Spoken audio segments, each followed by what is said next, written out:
Educación en el siglo XXI.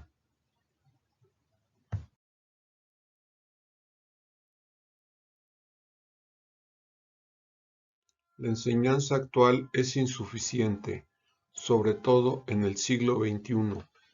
Lo mejor es estar abiertos al cambio, aprender a aprender, enfrentarse con lo nuevo. Ahora nos dirigimos hacia un nuevo mundo. Lo más importante no es la enseñanza, sino el aprendizaje significativo, auténtico, no el que da saberes, sino el que produce cambios en las actitudes y en la conducta, que produce un despertar de la conciencia. La teoría de Carl Rogers se construye a partir de otras teorías con algunos principios filosóficos y de la observación empírica. Naturalismo. El naturalismo es un sistema filosófico que destaca a la naturaleza como el primer principio de la realidad. Una de las influencias más notorias y probablemente es la más importante, esta es la base del aprendizaje no directivo. Psicoanálisis.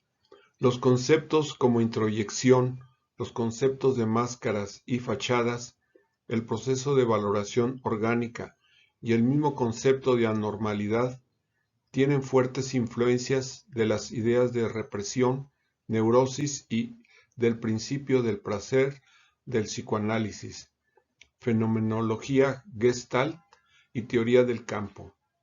La realidad depende del campo perceptual y por lo tanto la realidad es un concepto individual.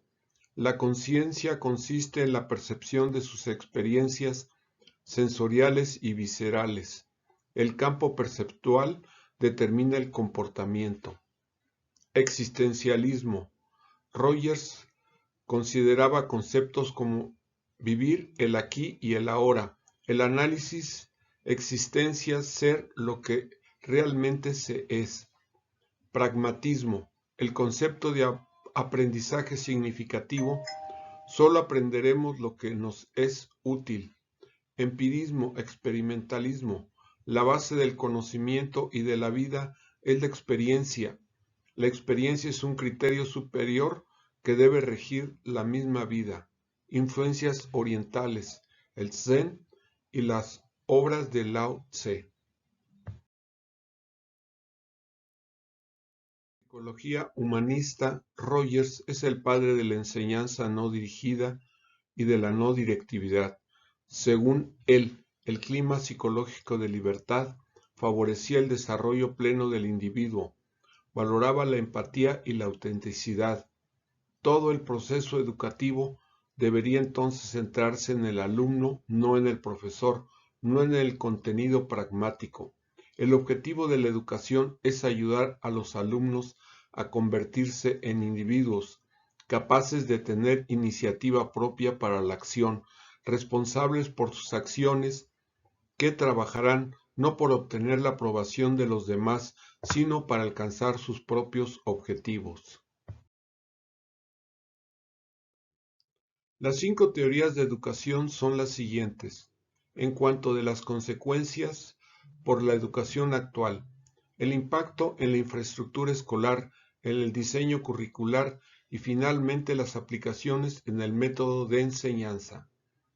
Las ideas de Rogers generales vienen en 5 teorías principales que se tratan de la psicología de los alumnos y cuáles son las situaciones mentales que permiten el aprendizaje óptimo.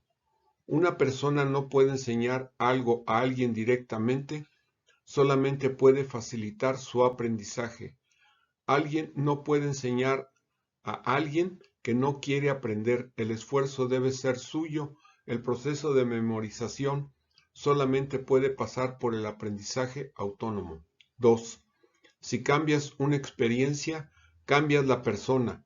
La gente se opone a la experiencia a causa de rechazo o deformación del simbolismo. 3.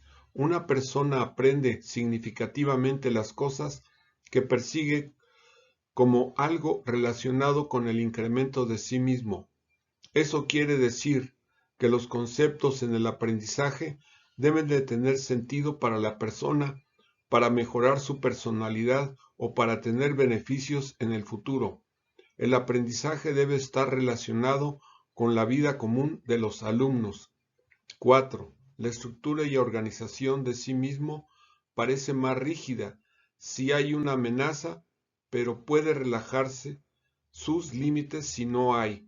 Para estar más abierto para aprender, la persona debe sentirse relajada y por eso hay diferentes maneras para calificar los estudiantes para eliminar esa presión.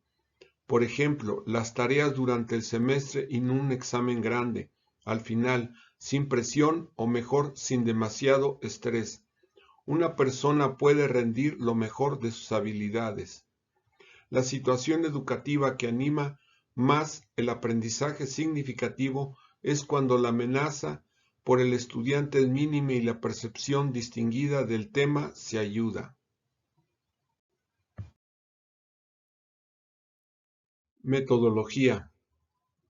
Encuadre del curso. Se les puede sugerir que analicen capítulos de un libro, artículos publicados en congresos y reuniones científicas. Harán reportes escritos o de una manera creativa para presentarlo. Se pueden calificar la creatividad que tuvo el alumno al hacer el trabajo, presentar un prototipo como un reporte de investigación y puede hacer una presentación ante todo el grupo en forma de conferencia. Se calificará el grado de dificultad. También pueden hacer demostraciones teóricas. Aquí se les puede calificar la creatividad del experimento. Además pueden hacer un reporte escrito de la práctica desarrollada. Algunos alumnos se interesan en desarrollar monografías o hacer artículos científicos o pueden hacer presentaciones en PowerPoint. Hay que darles a conocer que la institución tiene como obligación horarios, los exámenes parciales, el número de clases durante el semestre, los temas que se tienen que cubrir. Pueden hacer mapas conceptuales o mentales de lo estudiado en clase. Pueden tener un cuaderno de notas. Además, el profesor debe de poseer 3 cualidades básicas: autenticidad o congruencia consigo mismo y con los demás, que el educador sea él mismo, que sea persona, no un personaje o solo cumpliendo con un deber o una función. Aceptación incondicional del otro, aprecio, confianza, aceptar al educando tal como es, dejar que exprese libremente sus sentimientos y actitudes, sin condenarlo ni juzgarlo, planear las actividades del aprendizaje con él y no solo para él. Empatía y comprensión empática. Empatía es comprender al otro desde su punto de vista, aunque sin abandonar la propia visión de las cosas. En síntesis, el profesor debe crear el clima inicial, ayuda a despertar y enclarecer los propósitos individuales y los objetivos generales. Confía en el grupo, ofrece una variada gama de recursos para el aprendizaje. Tiende gradualmente a ser miembro activo del grupo y expresa sus propias opiniones como los demás. Como conclusiones, para aplicar este método se debe tener mucha experiencia y se debe de dominar la materia completamente, pero hay que movernos hacia la libertad. Es interesante aplicar esto, pero sin juzgar a nada ni a nadie, pero siempre hay que negociar con los alumnos de una manera abierta y libre, sin expresiones de ningún tipo y una no directividad. Esto realmente lo he aplicado yo desde hace mucho tiempo.